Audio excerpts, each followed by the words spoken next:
بسم اللہ الرحمن الرحیم۔ آپ کی خدمت میں عرض کر رہے تھے کہ وضو ٹوٹنے کے سلسلے میں ایک بنیادی اصول یاد رکھیے گا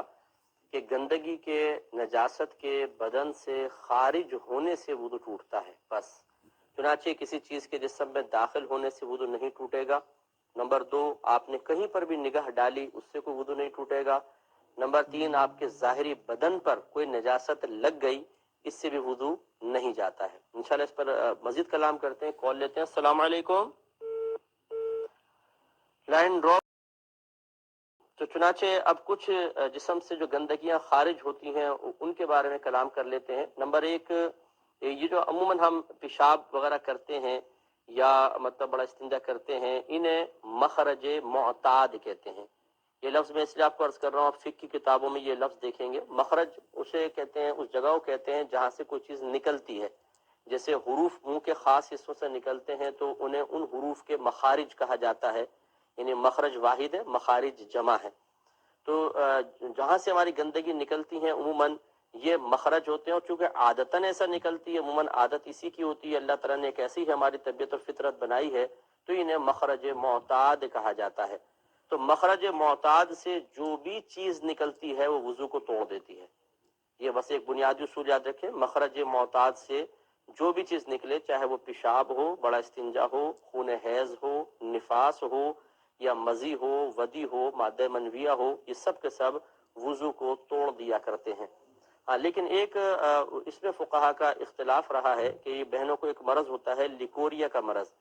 اس میں عموماً مطلب عام نارمل حالت میں بھی پانی کا اخراج ہوتا رہتا ہے، اور یہ تو اس میں اس اتفاق ہے کہ یہ پاک ہوتا ہے، کتنا ہی کپڑوں پر لگ جائے کپڑے بالکل ناپاک نہیں ہوں گے۔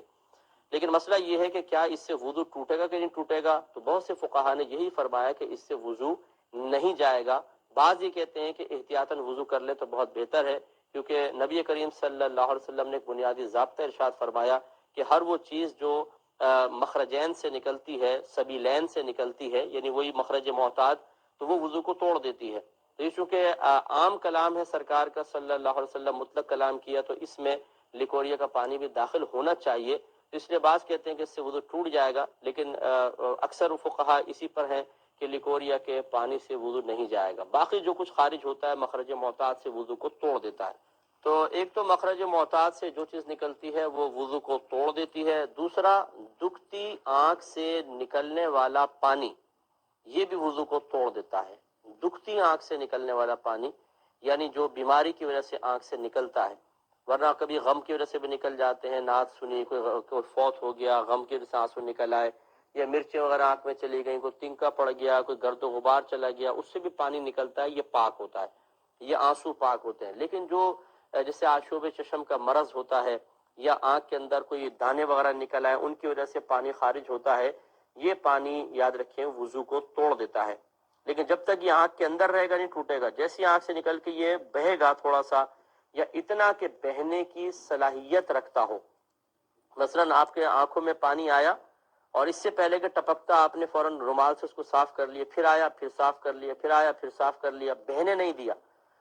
تو غور اس بات پہ کرنا ہوتا ہے کہ اس کا اصل میں حقیقتاً بہنا کوئی لازم نہیں ہے۔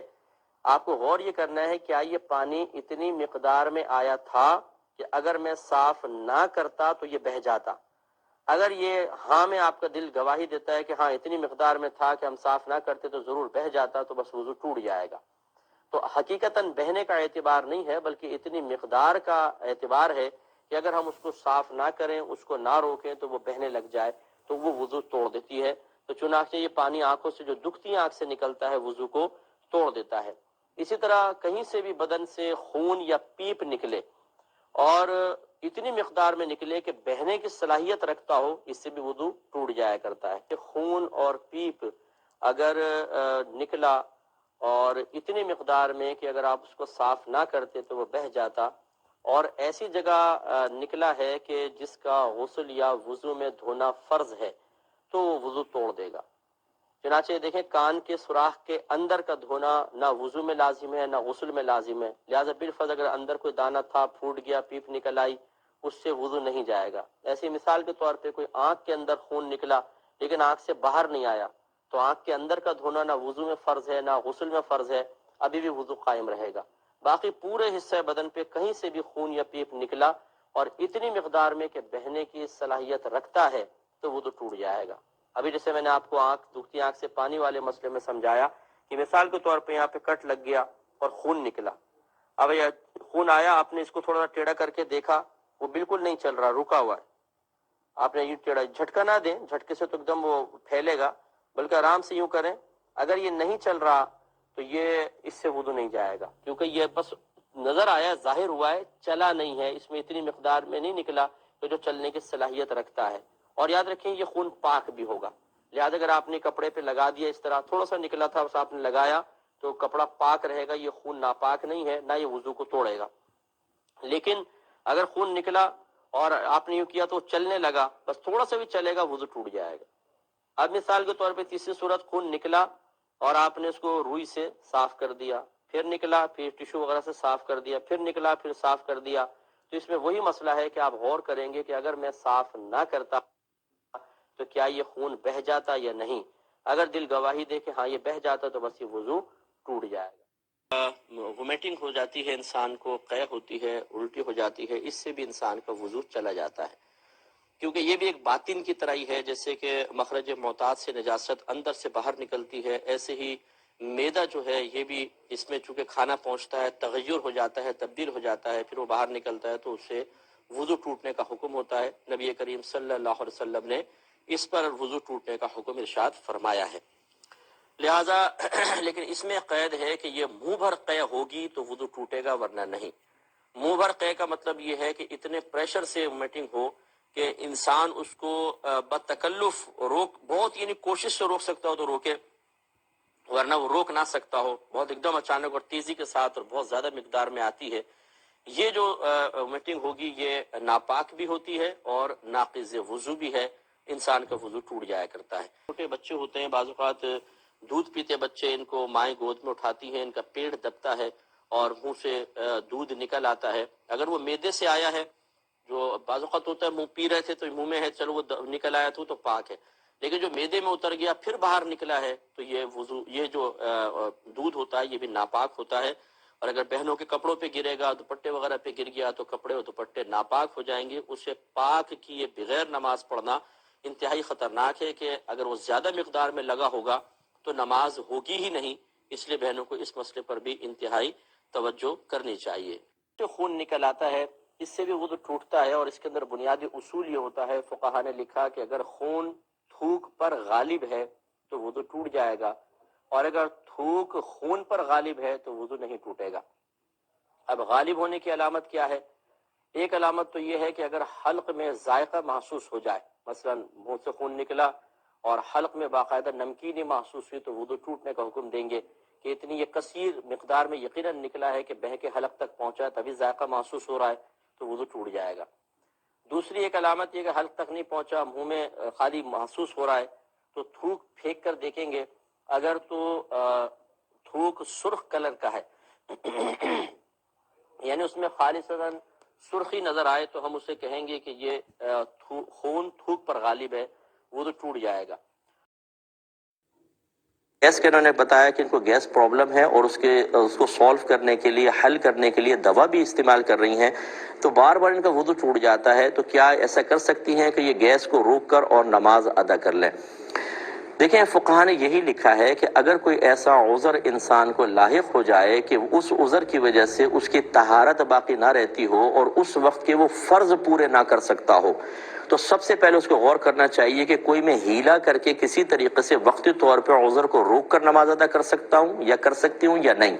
اگر وہ کر سکتا ہے تو اس ہیلے کو اختیار کرے، اور یہ بھی جو آپ نے بتایا یہ کہ ہیلا ہی ہے، تو آپ کے لیے شرعاً اجازت ہوگی کہ آپ روک کر اور نماز کو ادا کر لیں۔ لیکن ایک عام جو نارمل آدمی ہے، فرض کر لیں پیشاب کا غلبہ ہو رہا ہے، فرض کر لیں وہ گیس کا پرابلم نہیں ہے، اس وقت گیس کا غلبہ ہو رہا ہے، اس کے لیے نماز پڑھنا خلاف سنت اور مکروہ ہوگا۔ بلکہ اگر پیشاب یا بڑے استنجا کی حاجت ہے اور انسان روک کے نماز پڑھے تو اس کو مکروہ تحریمی لکھا ہے، کیونکہ نبی کریم صلی اللہ علیہ وسلم نے منع فرمایا کہ اخبثین کے وقت نماز نہ پڑھیں، یعنی یہ دو چیزوں کے بارے میں سرکار کا اشارہ ہے کہ پہلے آدمی فارغ ہو، اس کے بعد، حتیٰ کہ اگر جماعت کھڑی ہوئی ہے اور آپ کو پیشاب کا غلبہ ہے، پہلے آپ جا کے پیشاب کریں، وضو کریں، چاہے جماعت نکل جائے، آپ گناہگار نہیں ہوں گے، لیکن پہلے آپ کو ایسا کرنا ہوگا۔ لیکن بہن کے ساتھ عذر ہے، ان کے لیے شرعاً اجازت ہے۔ ایک کون سی حالتیں ہیں جن کے بعد وضو ٹوٹ جاتا ہے اور کون سی ایسی ہیں جن میں وضو نہیں ٹوٹتا؟ دیکھیں اس میں ایک بنیادی اصول یہ ہے، اگر دو شرطیں جمع ہوں گی تو سونے سے وضو ٹوٹ جائے گا۔ نمبر ایک، آپ کی سرین جمے ہوئے نہ ہو۔ سرین کا مطلب جیسے ہم بیٹھتے ہیں نا، جو ہمارا بیک سائڈ ہوتی ہے، یہ اگر ہم سیدھے جیسے میں بیٹھا ہوں تو یہ جمع ہوا کہلائے گا، ایسا نہ ہو۔ اور نمبر دو، آپ کی جو حالت ہے اس وقت وہ نیند کو روک نہ رہی ہو، جیسے کروٹ کے بل آپ لیٹ جائیں تو دیکھیں نہ سرین جمع ہے اور نہ مطلب یہ حالت نیند کو روک رہی ہے، اس میں وضو چلے جائے گا۔ لہذا اگر یہ دونوں میں سے کوئی ایک شرط نہ ہو تو نہیں جائے گا۔ مثلا کوئی کرسی پہ بیٹھے بیٹھے سو گیا اور کرسی سخت ہے، بہت نرم نہیں ہے، کیونکہ نرم میں تو پھر ہو سکتا ہے، سخت کرسی اس پہ بیٹھا بیٹھا سیدھا سو گیا ہے، وضو نہیں جائے گا کیونکہ سرین جمع ہوئے ہیں۔ یا حالت نماز میں کھڑے کھڑے سو گیا اور کچھ سہارا بھی نہیں ہے، اس میں کبھی سخت نیند نہیں آئے گی، کیونکہ یہ حالت ایسی ہے جو نیند کو آنے سے روک رہی ہے، اس میں وضو نہیں جائے گا۔ تو بس اب آپ یہ دیکھ لیں، جہاں دو شرطیں جمع ہوں گی ان حالتوں میں وضو چلا جائے گا، جہاں دونوں شرطیں نہ ہوں یا ان میں سے ایک نہ ہو ان حالتوں میں وضو نہیں جائے گا۔ ہاں یہ ضرور علماء نے لکھا کہ اگر کوئی ٹیک لگا کر سو گیا اور مطلب سرین جمے ہوئے ہیں لیکن اتنا گہرا سو گیا کہ کوئی آوازیں دے رہا ہے تو آواز ہی نہیں جا رہی اس کو، تو اس حالت میں بھی وضو ٹوٹنے کا حکم ہوتا ہے کہ غفلت اپنے انتہائی عروج پر ہے، اور ایسی حالت میں خروج ہوا کا پتہ نہیں چلے گا تو ہو سکتا ہے وضو ٹوٹ جائے۔ اس لیے ظاہر پر حکم لگاتے ہوئے نیند کو ہی وضو ٹوٹنے کا سبب بنا دیں گے، ایسی صورت میں وضو ٹوٹ جائے گا۔ یہ پہلے چلے لیتے ہیں۔ دیکھیں ہر ایسی بیماری جس کی وجہ سے تسلسل سے ایسی نجاست کا خروج ہو رہا ہو جس سے آپ کا وضو ہی قائم نہ رہے، یعنی اتنی دیر بھی قائم نہ رہے کہ آپ وضو کر کے اس وقت کے کم از کم فرض ادا کر لیں، تو سمجھ لیں ایسا شخص شرعی معذور کہلاتا ہے، جو کہتے ہیں شرعی معذور۔ ان کا حکم یہ ہوتا ہے کہ یہ وضو کریں اور نماز شروع کر دیں۔ دوران وضو یا نماز کے دوران اگر اسی نجاست کا خروج ہو جو عذر ہے تو اس سے وضو پہ کوئی فرق نہیں پڑے گا، حتیٰ کہ اگر وہ نجاست کپڑوں پہ گر جائے تب بھی کوئی فرق نہیں پڑے گا، وہ نماز کمپلیٹ کر لیں۔ ہاں جب نیکسٹ دوسری نماز کا وقت آئے تو پھر اپنے آپ کو پورا اچھی طرح پاک صاف کر کے پھر تازہ وضو کر کے پھر نماز کو ادا کریں گے۔